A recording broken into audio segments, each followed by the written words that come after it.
the eyes are the windows of the soul. And this is very true. When we communicate, we look into people's eyes, don't we? We get those feelings of trust, of love. You know, we're not looking at their big toe. We're looking in their eyes. And I perceive their subtle vibration that they emanate, okay, which is a condensed, subtle version. I would write that in word or syllable form, and that would formulate your own personal mantra. You're not using an artificial tool, and this is what makes our system so very different. You are using your own vibration to grow yourself. What makes Faisu meditation different from any other forms of meditation? Okay. I think the most important thing is that we give individually. So practices are given depending on the person. So the course is very similar, but fundamentally we use a mantra, which is a string of words or syllables that we repeat in meditation. Now, in most other systems, these are what's called bija mantras. They're considered to be primal sounds that were there when the universe was created. And yes, they have some significant emphasis, but it's not your sound. You know, what is your unique vibration? So if we were to condense you physically, mentally, emotionally, and spiritually into a sound, into a vibration, because of our uniqueness, which we have found through neuroplasticity, which our fingerprint confirms, the iris in our eye and our DNA, they all confirm that even though you and I are related as the brotherhood of man, we are totally unique. Because that neuroplasticity, which gives us the ability to adapt to new situations, has been such a profound part of our survival system. And therefore, we have found that individuality. Now, our path is to go from individuality to universality. But to do that, we need to use your unique vibration. So we need to condense you. So if you come to learn in Faisu, you'll be asked to supply a photograph without glasses or contact lenses of your eyes. Because one of my countrymen, who you will know very well, Sir William Shakespeare, has said, the eyes are the windows of the soul. Okay? And this is very true. When we communicate, we look into people's eyes, don't we? We get those feelings of trust, of love. You know, we're not looking at their big toe. We're looking in their eyes. True. And that's how we communicate. So the windows are really, they are definitely the windows of the soul. So I meditate on that person, on their photograph, and I perceive their subtle vibration that they emanate, okay, which is a condensed, subtle version. I would write that in word or syllable form, and that would formulate your own personal mantra. So, in fact, you're not using an artificial tool, and this is what makes our system so very different. You are using your own vibration to grow yourself, so to speak, to unfold yourself, because the essence of that vibration is divine, it is universal, but the personal mantra helps you draw very effectively on that divine universal level. And as we said, bring those energies to a higher level that we can use them in our daily life to better ourselves and better those around us. So that's how we're really, really unique. You know, my guru trained me for this. This was his system that he created. And of course, for me, I'm when we say guru, spiritual teacher or guru, it's a wonderful word. It's two syllables, gu and ru. and they're Sanskrit words, and gu means darkness and ru means light. So guru is just someone who leads you from the darkness to the light. Simple enough, but that's, you know, through my own realizations, and you know, reaching that enlightened level, I can have these abilities to perceive those subtle vibrations, and not only perceive them, but give them a boost, give them force, and awaken that force in you. And that's the key. Once you are spiritually awakened, everything changes in your life. Okay? So when we're practicing regularly, but then, you know, we start off with a simple technique, then we go to the more advanced techniques with the personal mantra so that you're prepared in that journey. And then this takes you to completely new levels of self-discovery, of spirituality, of consciousness. Now, you said the personal mantra is unique for everyone. No duplicates. Yes, it would be. Okay. Yes. No duplicates. No duplicates are the same. Right?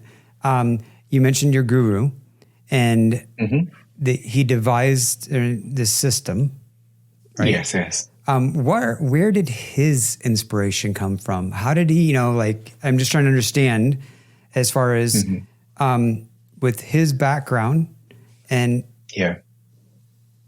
how did he come up with a Faisu meditation? What influenced that? Okay. Yeah. Well, he was obviously born in India, born in the state of Gujarat.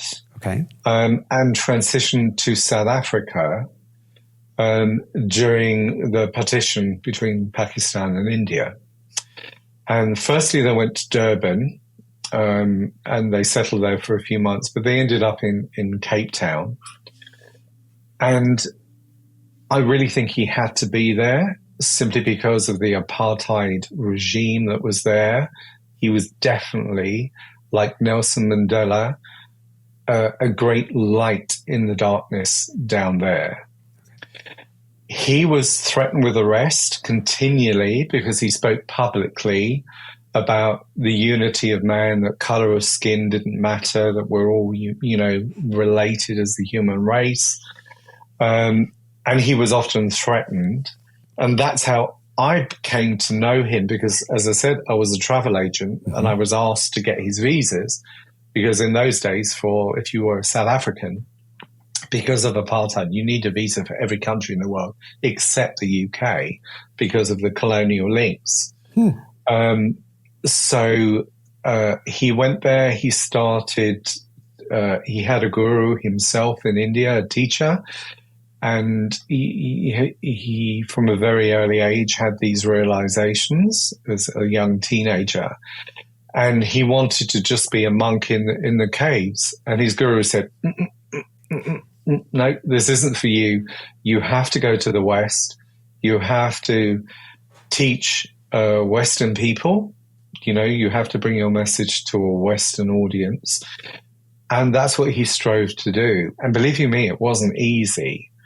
You know, the first time I went to Cape Town, just before I knew about him, you know, it's crazy things like on a beach, there would be two faucets, as you keep them, or taps, as we call them in England. In England, one will be labelled coloured water, and the other would be water. And I was like, what do you mean coloured water? You know, it was for the coloured people to drink from that tap, and they couldn't drink from the white tap, from the normal tap. Yeah, it was crazy. And this was early 80s? And I was there in 85. 85, and okay. this was towards the end of apartheid. Okay.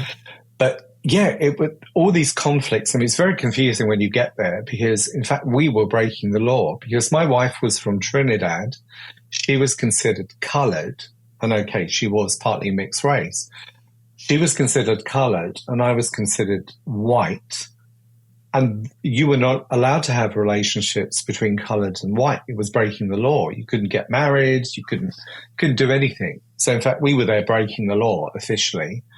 But it didn't bother us, you know. And we saw the contrast I always say there are two great men from South Africa. One is Nelson Mandela, who Garage knew, not very closely, but they had met.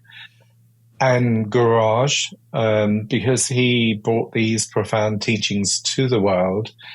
And our organization was born from that apartheid struggle. Mm-hmm. Because he wanted to bring, why do these people feel like we're different because we don't have a white skin? So that gave him, I suppose, the fodder to say, I'm not going to stand for this. I'm going to teach. I'm going to change this. And wonderfully, we see now after him and Mandela, gone, passed away, that there are huge changes down there. And that people without a white skin can be prosperous. They can have everything a white person can have. And that's amazing. But I think it's such an incredible part of our history that we arose because of that separation, mm-hmm. of that conflict, of that disgusting, apartheid, which, I'm embarrassed to say it was created by the British. That's one dark part of our past, but that is the truth. Mm-hmm. And, but it's gone. It's gone. I mean, we do see those things in other parts of the world, of course. Man's fear is prejudice. Prejudice is just fear. I'm worried you're going to take something away from me, etc. So, unless we can overcome that fear within ourselves. And that's a wonderful thing, again, meditation does. It makes us much more altruistic. We care about other people more. We're more compassionate. Mm-hmm. We're more loving, of course, because that's the biggest change in anyone, is that unfoldment of the heart so that love becomes the guiding force in our life. And that touches everyone around us. It enables us to love ourselves, accept ourselves, be content with ourselves. But then we begin to radiate that love to everyone around us, neighbor, anyone you pass in the street. I call all my meditators my little beacons of light, because I know that through their unfoldment, and many of them have been with me 40 years, etc. Okay.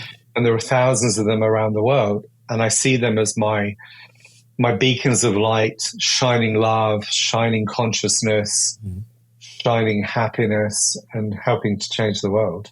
Hi, I'm Mark Thomas, founder and CEO of Current Tech Solutions and Cyber Guardians. We know business owners like you want to focus on growing your company, not worrying about IT problems or security threats. That's where we come in. Our team uses AI to protect your business from cyber risks and keep everything running smoothly. If you're ready for peace of mind and a stronger future, reach out to us today. Let's secure and elevate your business together.